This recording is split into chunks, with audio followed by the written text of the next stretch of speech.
Hello दोस्तों, स्वागत है आपका आपके अपने YouTube चैनल स्टडी पॉइंट 9 पर। मैं आपके सामने राजस्थान का करंट अफेयर्स, वो भी फरवरी माह का वीकली रिवीजन लेके आया हूँ। वीकली रिवीजन के माध्यम से फरवरी माह का लगभग, मेरे हिसाब से यहाँ पे लिखा हुआ तो वीकली रिवीजन है, लेकिन लगभग आधे फरवरी माह का ये आपके करंट जीके हो जाएगा। और इसमें ऐसे ऐसे प्रश्न छांट के लेके आया हूँ, आपकी आंखें खुली रह जाएगी और अपनी आंखों से प्यार करना शुरू कर दोगे। कैसा लग रहा है आपको? मजाक नहीं है, एकदम सच्ची बात है ये, ठीक है ना? बिल्कुल। तो वीडियो को शुरू करते हैं, आइए मेरे साथ में। अच्छा देखो, क्या अच्छी लाइन लिखी है, दर्द गम डर जो भी है बस तेरे अंदर है। दर्द गम डर जो भी है बस तेरे अंदर है, खुद के बनाए पिंजरे से निकल कर देख, तुम भी तो एक सिकंदर है, तुम भी तो एक सिकंदर है। और यदि नहीं दिख रहा है, नहीं निकल रहा है, तो इसका उल्टा भी हो सकता है। देखो उल्टा क्या हो सकता है, खुद के बनाए पिंजरे से मत निकल, तुम भी एक बंदर है, तुम भी एक बंदर है। तो सॉरी, हम सब क्या है, सिकंदर है। और शुरू करते हैं। सबसे पहला प्रश्न आपकी स्क्रीन पर ये देखो। प्रश्न नंबर 1 क्या है, मुख्यमंत्री अशोक गहलोत ने देश के पहले हाईटेक व निशुल्क पशु पक्षी हॉस्पिटल और मोबाइल ट्रोमा सेंटर का शुभारंभ किस जिले में किया है? यानी किसकी बात हो रही है? अशोक गहलोत जी ने पहली बार हाईटेक व निशुल्क पशु और पक्षी हॉस्पिटल और मोबाइल ट्रोमा सेंटर का शुभारंभ किया है। तो कहाँ पे किया है? 12 के अंदर। कहाँ पर किया है? 12 के अंदर, ठीक है। देखो, मुख्यमंत्री अशोक गहलोत ने देश के पहले हाईटेक व निशुल्क पशु पक्षी हॉस्पिटल और मोबाइल ट्रोमा सेंटर का शुभारंभ 12 जिले से किया है, ठीक है। चलो आगे देखो। दूसरा प्रश्न देखो आपकी स्क्रीन पर, मुख्यमंत्री चिरंजीवी श्रमिक संबल योजना। समझना प्रश्न को, हम चिरंजीवी योजना और दूसरी दुर्घटना बीमा, अलग अलग बीमा योजना को रटके जा रहे हैं। और प्रश्न कहां से आएगा वही कह रहा हूं। देखो, मुख्यमंत्री चिरंजीवी श्रमिक संबल योजना, इस घोषणा कब हुई? इसकी घोषणा बजट 2023-24 में। योजना के तहत बिना किसी प्रार्थना पत्र के ऑटो डेबिट के माध्यम से 7 दिवस तक 200 रुपए प्रतिदिन सहायता दी जाएगी। ये बजट लगभग 100 करोड़ का है। इसका उद्देश्य क्या है भैया? क्या उद्देश्य है?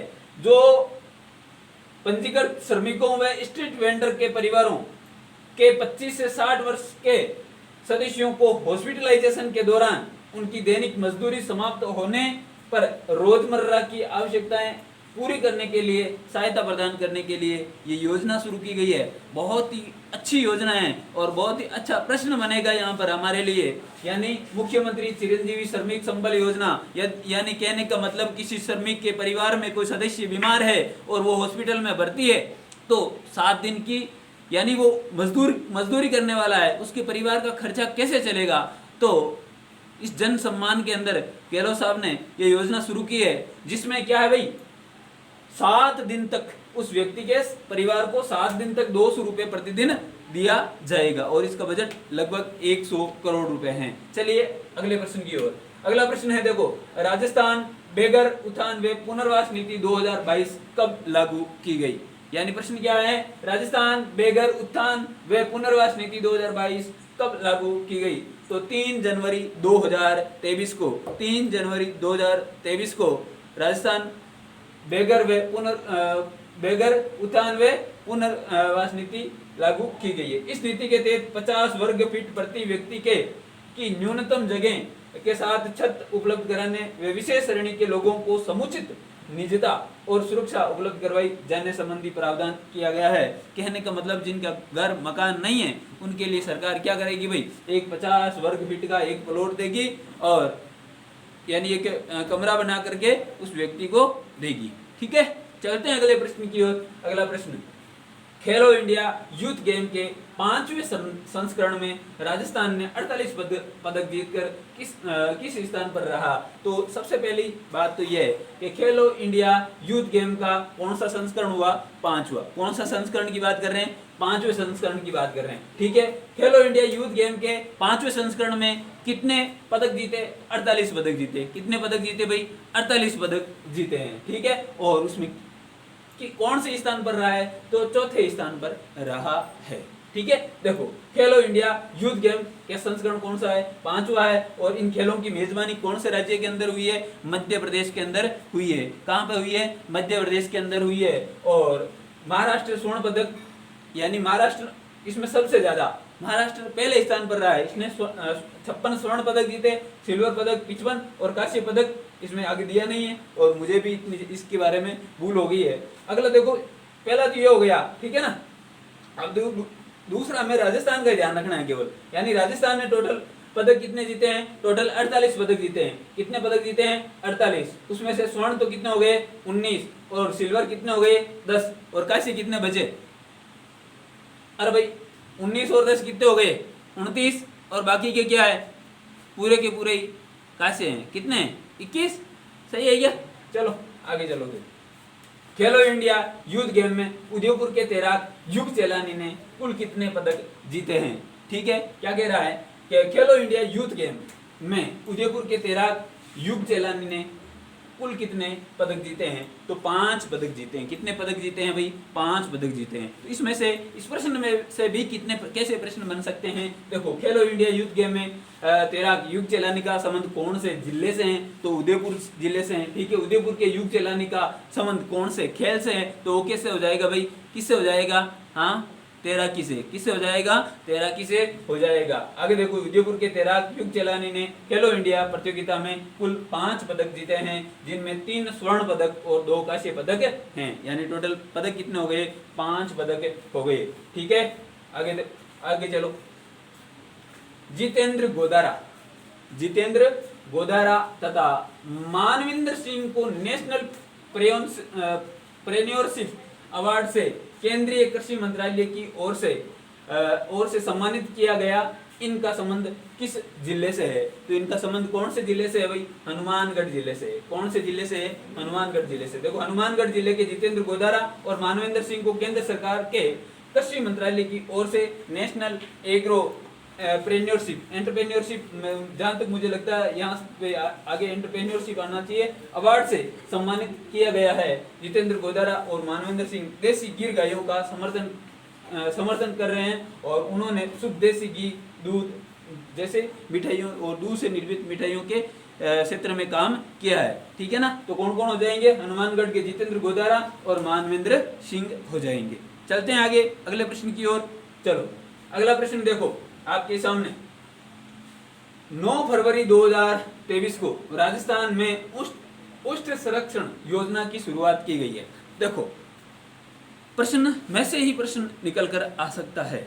हमने प्रश्नों का कलेक्शन ही ऐसे ही किया है कि कम से कम प्रश्न को पढ़ते पढ़ते ही एक नया प्रश्न और उसका उत्तर ध्यान में आ जाए। देखो क्या है, राजस्थान में उष्ट संरक्षण योजना की शुरुआत कब हुई है, तो कब शुरू हुई है, 9 फरवरी 2023 को। 9 फरवरी 2023 को ऊंट संरक्षण योजना की शुरुआत हुई है। अब देखो राजस्थान सरकार ने राजस्थान के राजकीय पशु ऊंट के संरक्षण और संवर्धन के उद्देश्य से ऊंट संरक्षण योजना शुरू की है। तो इसमें क्या है, पशुपालन मंत्री लालचंद कटारिया, पशुपालन मंत्री कौन है, लालचंद कटारिया ने 9 फरवरी 2023 को, कब की बात है, 2023 को, 9 फरवरी 2023 को इस योजना का लोकार्पण किया। और योजना के तहत प्रजनन को प्रोत्साहित करने के लिए, यानी ऊंटनी भी आती है तो क्या लाती है भाई, टोडिया।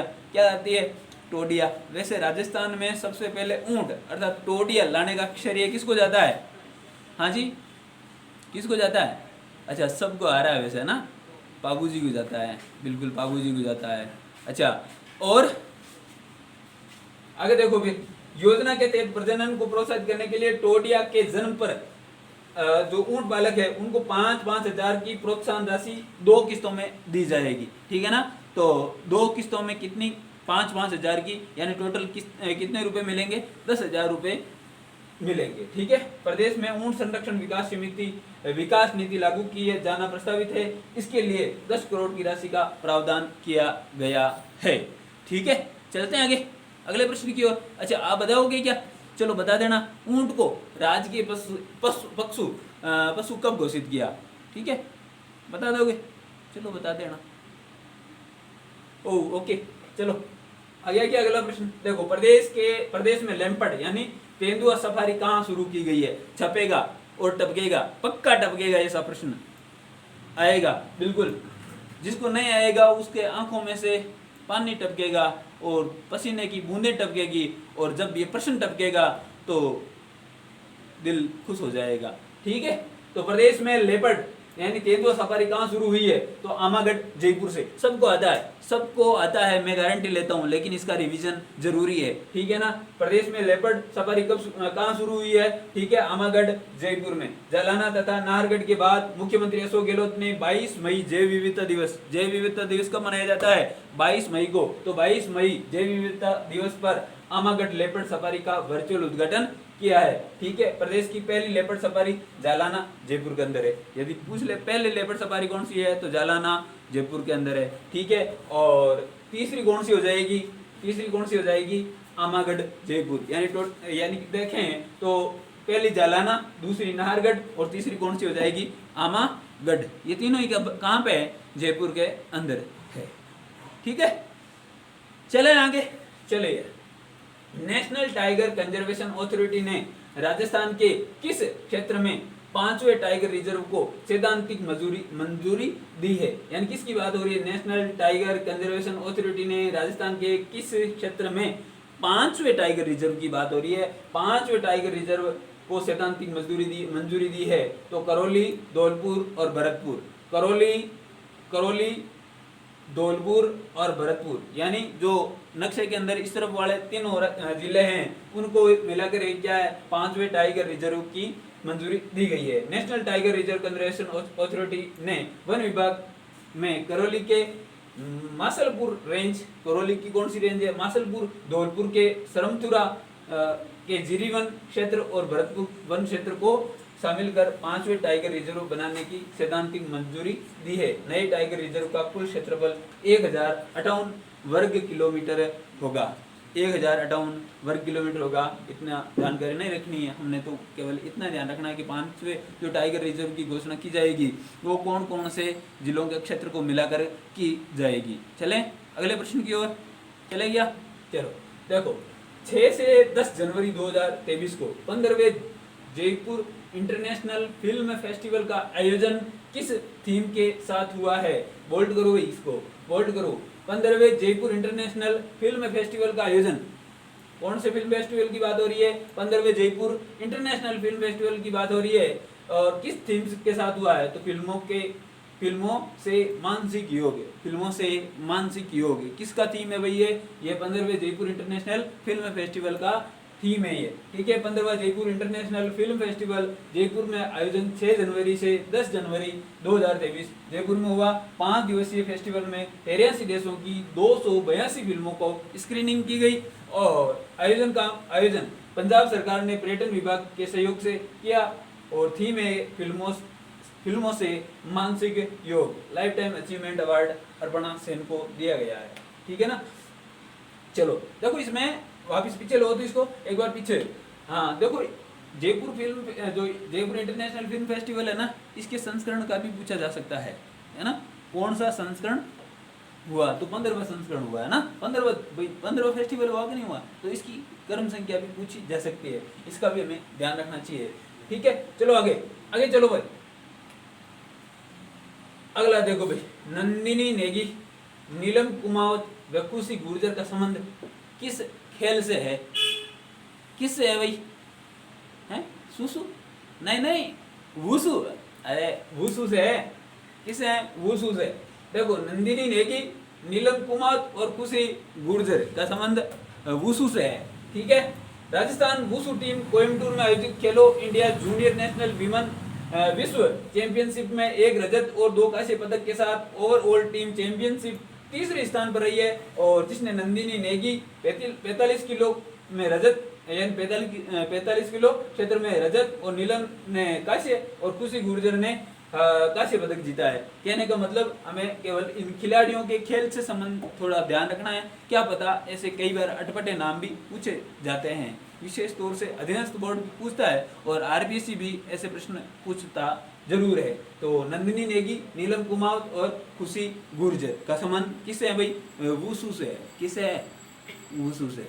ठीक है, सही सुना आपने। चलो, भोपाल में आयोजित 5वें खेलो इंडिया यूथ गेम 2022 में राजस्थान के सिद्धार्थ चौधरी ने किस खेल में स्वर्ण पदक जीता है? तो सिद्धार्थ चौधरी ने शॉट पुट यानी गोला फेंक में जो स्वर्ण पदक जीता है। राजस्थान के सिद्धार्थ चौधरी ने भोपाल में खेलो इंडिया यूथ गेम 2022 में शॉट पुट इवेंट में 21.4 वर्ग मीटर गोला फेंक कर राष्ट्रीय रिकॉर्ड बनाया और गोल्ड मेडल जीता है। सिद्धार्थ ने दीपेंद्र डाबास द्वारा 2017 में बनाए गए राष्ट्रीय रिकॉर्ड 20.99 मीटर को तोड़ा और राजस्थान के बास्केटबॉल खेल में तमिलनाडु को हराकर स्वर्ण पदक जीता।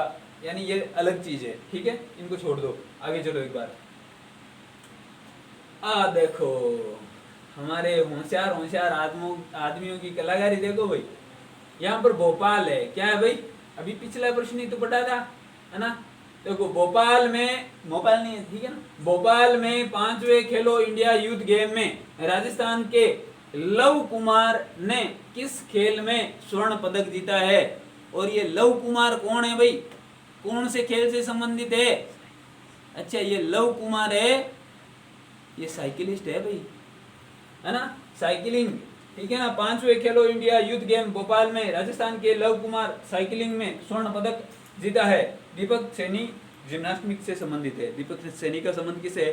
जिम्नास्टिक से संबंध है। ये सैनी साहब है जो एक दीपक सैनी का भी नाम डाल दिया है। तो दीपक सैनी ने जिम्नास्टिक में स्वर्ण पदक जीता है। चलो अगले प्रश्न की ओर। बीकानेर हाउस, अरे बीकानेर हाउस कहाँ है? नई दिल्ली के अंदर है। ठीक है, बीकानेर हाउस नई दिल्ली में स्कल्पचर पार्क का उद्घाटन किसके द्वारा किया गया? तो उषा शर्मा। ये उषा शर्मा कौन है? ये उषा शर्मा राजस्थान के मुख्य सचिव है। कौन है भाई? मुख्य सचिव है। देखो, बीकानेर हाउस नई दिल्ली में स्कल्पचर पार्क का उद्घाटन किया गया। स्कल्पचर पार्क के बारे में पूछा जा सकता है। मुझे जहाँ तक लगता है ये प्रश्न बहुत बढ़िया प्रश्न है और ये बिल्कुल छपेगा आपके, एकदम टपकेगा। और मैं कहता हूँ बिल्कुल टपकेगा, नहीं आंसू नहीं, प्रश्न टपकेगा, श्योर है ना? तो उषा शर्मा, ठीक है ना? स्कल्पचर पार्क का उद्घाटन करने वाले राजस्थान के मुख्य सचिव उषा शर्मा बीकानेर हाउस नई दिल्ली में स्कल्पचर पार्क का उद्घाटन किया। चलो अगले प्रश्न की ओर। मुख्यमंत्री अशोक गहलोत ने 8वीं, 10वीं और 12वीं की परीक्षा के लिए सभी बच्चों को स्मार्ट टैबलेट देने की घोषणा की गई है। इसके बारे में सत्य कथन बताइए। यानी 8वीं और 10वीं 12वीं की परीक्षा के जितने भी बच्चे हैं जिन्होंने परीक्षा दी है उनको क्या दिया जाएगा भाई? स्मार्ट टैबलेट दिया जाएगा। तो इसके बारे में सही क्या है और गलत क्या है उसके बारे में हमें एनालिसिस करना है। तो देखो, बोर्ड परीक्षा वाली 8वीं, 10वीं और 12वीं कक्षा में 12वीं कक्षा के मेधावी बच्चों को स्मार्ट टैबलेट दिया जाएगा। बिल्कुल क्या है भाई? ये बात है, सही है। अगले देखो, मेरिट के आधार पर हर कक्षा के पहले 9300 बच्चों को ये टैबलेट दिया जाएगा। कहने का मतलब हर कक्षा में पहले स्थान प्राप्त करने वाले 9300 बच्चों को ये टैबलेट दिए जाएंगे। उन्हें 3 साल तक फ्री इंटरनेट सुविधा भी दी जाएगी। यानी जिस प्रकार से महिलाओं को जो मोबाइल दिए जाएंगे, जो सपनों के मोबाइल अभी मिले नहीं तो सपनों के ही है, तो जो सपनों के मोबाइल दिए जाएंगे उसमें वो सपने बता रहे हैं कि 3 साल का इंटरनेट फ्री दिया जाएगा। उसी प्रकार से इस लैपटॉप के अंदर भी स्मार्ट टैबलेट के अंदर भी 3 साल तक का फ्री इंटरनेट दिया जाएगा। मुख्यमंत्री अशोक गहलोत ने बोर्ड परीक्षा वाली 10वीं 12वीं और 8वीं 10वीं 12वीं के मेधावी बच्चों को स्मार्ट टैबलेट दिया जाएगा। रिपीट हो गई बात। यह आपके 15 प्रश्न थे जो हो गए हैं समाप्त। आपको ये वीडियो कैसा लगा है जरूर बताइएगा कमेंट बॉक्स में।